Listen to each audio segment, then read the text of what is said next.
Hello everyone. दोस्तों मैं अरुण शर्मा, आप देख रहे हैं 10 दोस्त। दोस्तों वीडियो में बात करने वाले हैं बीजेपी एनडीए सरकार के बारे में कि बीजेपी सरकार जिस तरीके से इस बार यूपी के आगाज को लेकर औंधे मुगरी है, पर कहते हैं कि रस्सी जल गई पर बल नहीं गया। आज भी यूपी सरकार के और इंडिया से गठबंधन के सामने उनके तेवर ऐसे के ऐसे ही हैं। बीजेपी की सरकार ने जितनी बड़ी गलतियां इस बार इलेक्शन में की, जिसके चलते उनको यूपी जैसा गढ़ खोना पड़ा, पर आज भी एनडीए बीजेपी सरकार अपनी गलतियों को साधने में नाकाम है। दोस्तों अगर आप चैनल पहली बार है, जुड़ सकते हैं सारी वीडियो को देखें। दोस्तों बात करते हैं बीजेपी एनडीए सरकार के बारे में कि 2024 लोकसभा चुनाव में इतनी करारी हार इंडिया गठबंधन के सामने उनको देखने को मिली।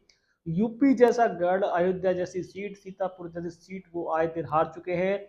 उसके बावजूद भी यूपी सरकार और एनडीए सरकार के देखे जाए तो तेवर सख्त के सख्त है।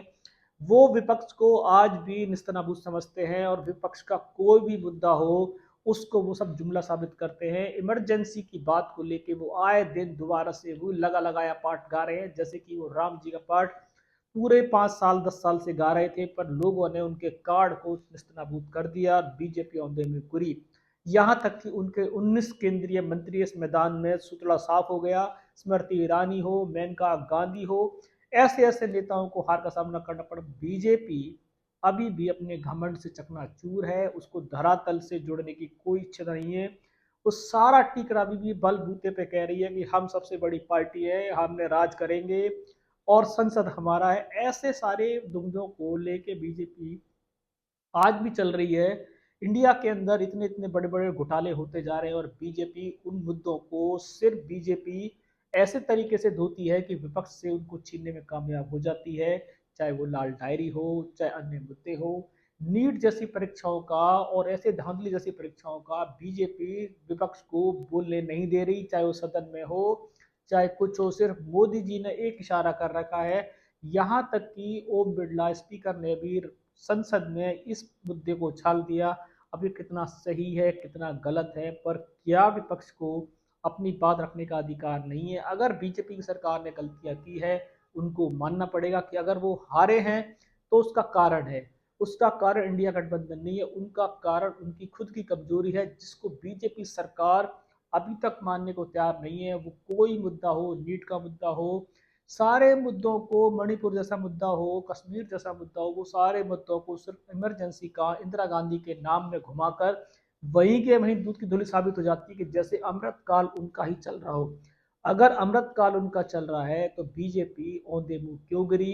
बीजेपी यूपी में इतनी करारी हार का सामना कैसे कर लिया? अगर इंडिया गठबंधन ठोगा गठबंधन था तो इंडिया गठबंधन उनके हाथों से समाजवादी पार्टी कैसे सीट लेके चली गई? बीजेपी को यहाँ मंथन करने की जरूरत थी ना, ना कि विपक्ष के जो मुद्दे हैं उनको दबाने की जरूरत थी। अगर विपक्ष मजबूत है और वो आपके सामने कोई मुद्दे रखना चाहता है तो इंडिया गठबंधन हो या अन्य पार्टियां हो, मोदी सरकार का कोई मंत्री अपनी कमी को सुनने को तैयार नहीं है। बीजेपी की बार बार संघ से लताड़ लगती जा रही है और संघ ने ढेरों सवाल खड़े कर दिए कि बीजेपी का छोटे से छोटा नेता भी अहंकार में भरा हुआ है। मोदी है तो मुमकिन है, ऐसे कर करके उन्होंने 2023 का लोकसभा चुनाव बहुत बुरी तरीके से हारा है। पर कहते हैं कि रस्सी जल गई पर बल नहीं गया। अभी भी वो अपने आप को भारत की सबसे संपूर्ण पार्टी मानते हैं, पर पार्टी संपूर्ण हो सकती है, पर जिस तरीके से बीजेपी लोकसभा चुनाव में अपने गढ़ों को खोने में कामयाब नहीं रही, जिस तरीके से उनके गढ़ बचाने में उनकी अच्छी अच्छी एड़ियां खिसक गई, 19 केंद्रीय मंत्री मैदान में सपाट हो गए, उसके बावजूद बीजेपी को धरातल पे लोगों से मुद्दों से जुड़ने की जरूरत थी, ना कि किसी मुद्दे को दबाने की जरूरत थी।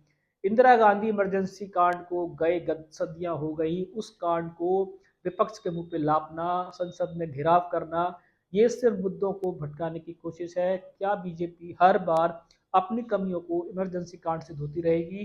क्या विपक्ष इस तरह से जो मुद्दे उठाएगा बीजेपी इनको बोलने नहीं देगी? स्पीकर को भी शायद अपनी मर्यादा का ध्यान रखना पड़ेगा। ऐसा ना हो कि स्पीकर पे भी जनता उंगली उठाए, क्योंकि पिछली बार भी ओम बिरला पे काफी सारी उंगलियां उठी थी, जिसको जवाब देने में अब तक वो सफल रहे हैं।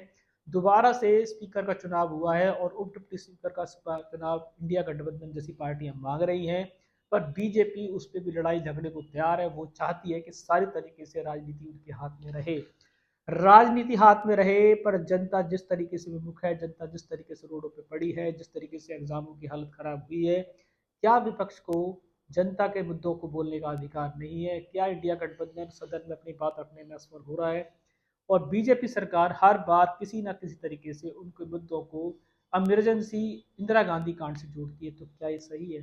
दोस्तों फिलहाल बीजेपी ने खूब जोर लगाए थे कि इंडिया गठबंधन को सदन में नहीं घुसने दिया जाएगा, सारा सुथरा साफ कर दिया जाएगा, 400 का आंकड़ा पार कर देंगे और सबका बेड़ा पार कर देंगे। पर बीजेपी को शायद आभास नहीं था कि वो अपने बहुमत से भी पीछे आएगी।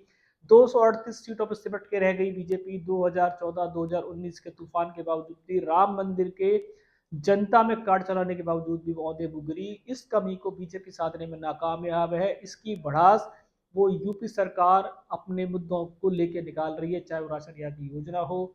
सुनने में आ रहा है कि राशन जो बढ़ता था वो भी बंद होने के कगार पे है। बहुत सी चीज़ों को योगी सरकार बड़े सख्त रूप में ले रही है। वो इस हार से जनता पे भड़ास निकालना चाहते हैं और विपक्ष को कोई मुद्दा बोलने नहीं देना चाहते।